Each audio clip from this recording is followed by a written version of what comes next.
नमस्कार दोस्तों, मैं हरपाल सिंह फ्लोरा और आप देख रहे हैं खेलो इंडिया न्यूज़। पिछले कुछ दिनों से हम आपको लगातार स्पोर्ट्स गवर्नेंस बिल 2025 के बारे में जानकारी दे रहे हैं।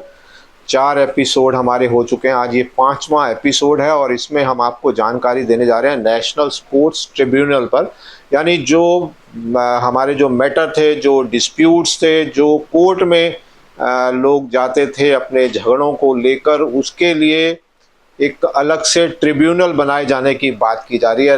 राष्ट्रीय खेल न्यायाधिकरण यानी नेशनल स्पोर्ट्स ट्रिब्यूनल का गठन केंद्र सरकार द्वारा अधिसूचना के माध्यम से किया जाएगा, जिसका उद्देश्य खेल संबंधी विवादों का स्वतंत्र, त्वरित, प्रभावी और किफ़ायती निपटारा सुनिश्चित करना है। मैं आपकी जानकारी के लिए बता दूं कि पहले जो मैटर चलते थे, कोर्ट केसेस जो चलते थे, वो लंबे चलते थे, 3-3 महीने की डेट मिलती थी।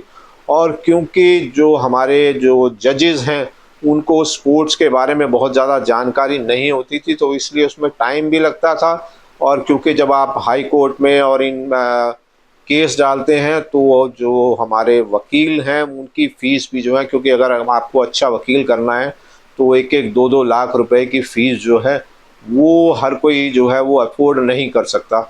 तो इसी कड़ी में इन्हीं सब चीज़ों को देखते हुए जो है ये एक ट्रिब्यूनल का गठन किया जा रहा है। यह न्यायाधिकरण एक अर्ध न्यायिक इकाई के रूप में काम करेगा, जिसे भारतीय नागरिक सुरक्षा संहिता 2023 की धारा 215 के तहत सिविल न्यायालय की शक्तियां प्राप्त होंगी, यानी कि सिविल कोर्ट के सभी अधिकार प्राप्त होंगे। इसके द्वारा दिए गए फैसले के विरुद्ध केवल सर्वोच्च न्यायालय में ही अपील की जा सकती है। यह न्यायाधिकरण नई व्यवस्था की न्यायिक रीढ़ के रूप में कार्य करेगा और इसमें निम्नलिखित सदस्य शामिल किए जाएंगे। एक अध्यक्ष जो या तो सुप्रीम कोर्ट के न्यायाधीश रह चुके हों या किसी उच्च न्यायालय के मुख्य न्यायाधीश रह चुके हों। 2 सदस्य जो खेल, कानून या लोक प्रशासन के क्षेत्र में प्रतिष्ठित और अनुभवी हों। इस न्यायाधिकरण की स्थापना खिलाड़ियों और महासंघों यानी फेडरेशंस को बोझिल सिविल मुकदमेबाजी की प्रक्रिया से राहत दिलाने और सभी हितधारकों को निष्पक्ष और समयबद्ध यानी कि टाइम बाउंड न्याय उपलब्ध कराने के उद्देश्य से किया गया है। न्यायाधिकरण द्वारा शासित मामलों में सिविल न्यायालय किसी मुकदमे या कार्रवाई पर विचार नहीं करेंगे। इसकी सभी कार्रवाई भारतीय न्याय संहिता 2023 की धारा 228, 229, 233, 257 और 267 के तहत स्थापित प्रक्रियाओं द्वारा संचालित होंगी। इन पदों पर नियुक्ति केंद्र सरकार द्वारा एक खोज सह चयन समिति की सिफारिश पर की जाएगी।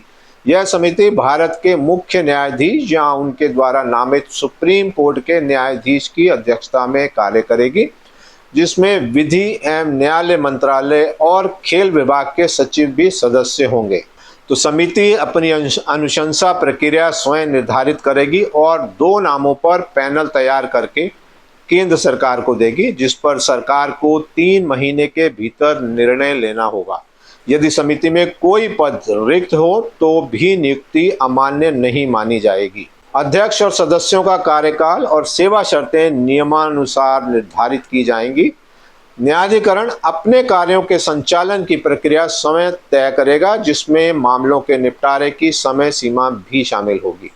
इस न्यायाधिकरण से संबंधित सभी खर्च भारत की समेकित निधि यानी कि कंसोलिडेटेड फंड ऑफ इंडिया से किए जाएंगे। यदि अध्यक्ष या सदस्य दिवालिया घोषित होते हैं तो नैतिक पतन से संबंधित किसी भी अपराध में दोषी पाए जाते हैं, मानसिक या शारीरिक रूप से अक्षम हो जाते हैं, हितों का टकराव रखते हैं या अपने पद का दुरुपयोग करते हैं, तो उन्हें पद से हटाया जा सकता है। हालांकि हटाए जाने से पहले उन्हें अपना पक्ष रखने का अवसर दिया जाएगा।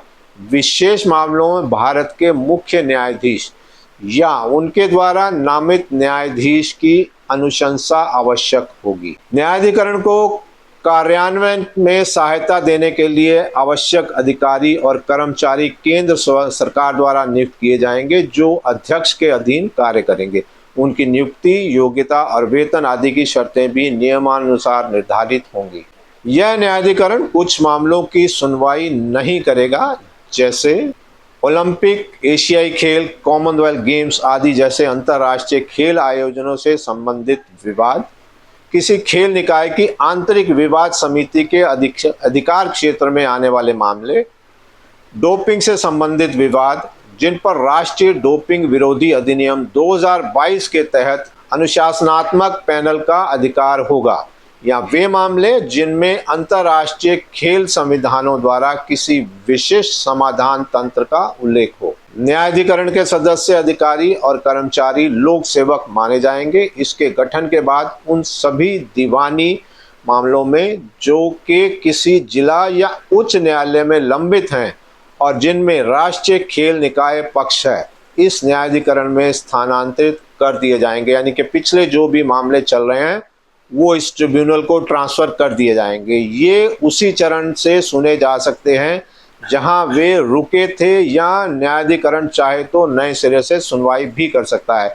यानी जिस मुकदमे में पहले से ही कार्रवाई चल रही थी, जो जहां तक था वो मुकदमा जो है वो वहीं से आगे उस पर कार्रवाई होगी, लेकिन अगर ट्रिब्यूनल चाहे तो उसको फिर से शुरुआत कर सकता है, शुरू से नए सिरे से उसकी शुरुआत की जा सकती है।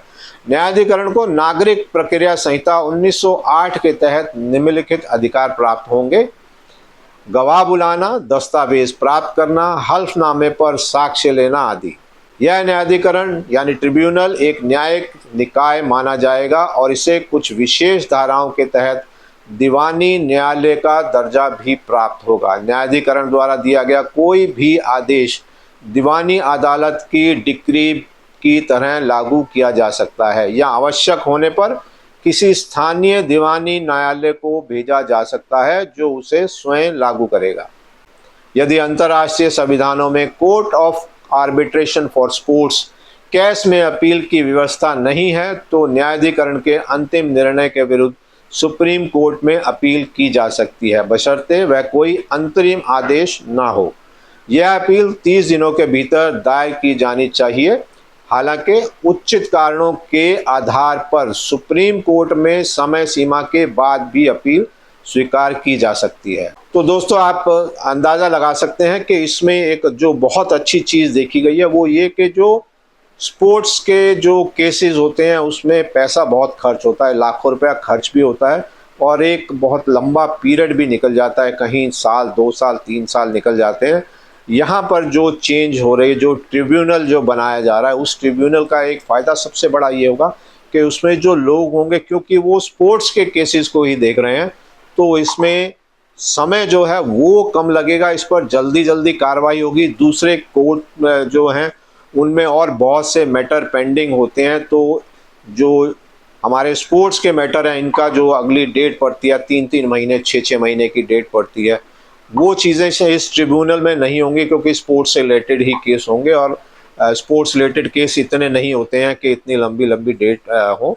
और इसके अलावा क्योंकि इसमें बहुत सा खर्चा जो है वो सरकार खुद वहन कर रही है, तो आपका जो फेडरेशंस जो केस करती हैं या जिनके ऊपर केस किया जाता है उनका खर्चा जो है वो बहुत लिमिटेड होगा। तो ये एक बहुत बड़ी खबर है स्पोर्ट्स जगत के लिए। जो ट्रिब्यूनल है, जो मुकदमे लंबित पड़े रहते हैं सालों से, उनका निपटारा बहुत जल्दी हो पाएगा। और इसका फ़ायदा एक और भी मिलेगा कि बहुत सारे लोग जो हैं वो कोर्ट इसलिए नहीं जाते हैं कि सालों साल इंतज़ार करना पड़ता है और उसका फ़ायदा नहीं हो पाता है जब तक डेट निकल चुकी होती है, और उस फैसले का कोई भी फ़ायदा जो है खिलाड़ियों को या फेडरेशन को या जो भी उससे पीड़ित हैं उसको नहीं मिल पाता है। तो यहाँ पे एक उम्मीद जगी है कि जो केसेस हैं उनका निपटारा जल्दी होगा और कम खर्चे में होगा, तो इसका फ़ायदा खिलाड़ियों और सभी जो पीड़ित हैं उनको मिलने वाला है। तो ये एक बहुत बड़ी शुरुआत और बहुत अच्छी खबर हमारे खेल जगत के लिए। इसी तरह जो है हमारे अभी 1-2 और पॉइंट हैं, अगले और वीडियोस में हम लेके आने वाले हैं। वीडियो ये अगर आपको पसंद आया हो तो लाइक ज़रूर कीजिएगा। जैसा कि मैंने कहा, आपके कमेंट्स जो हैं वो आते रहने चाहिए। हमारे पास पहले कुछ ऑलरेडी कमेंट हैं, कुछ लोगों ने सवाल पूछे हैं, उस पर हम जानकारी और अभी कलेक्ट कर रहे हैं। जैसे हमारे को जानकारी मिलेगी उस पर हम वहीं जिसने कमेंट किया है उनको वहीं पे हम रिप्लाई देंगे, और हमें लगेगा कि ये जो जानकारी है वो आप सभी तक पहुंचनी आवश्यक है, इम्पॉर्टेंट है, कॉमन है, तो वो हम उस पर पूरा वीडियो बनाकर आपके लिए लेके आएंगे। तो चैनल अगर आपने सब्सक्राइब नहीं किया, चैनल ज़रूर सब्सक्राइब कीजिएगा और दूसरे दोस्तों मित्रों को भी चैनल शेयर कीजिएगा ताकि उन तक भी इस तरीके की जानकारियाँ पहुँच सके। बहुत बहुत शुक्रिया हमारे साथ जुड़ने के लिए।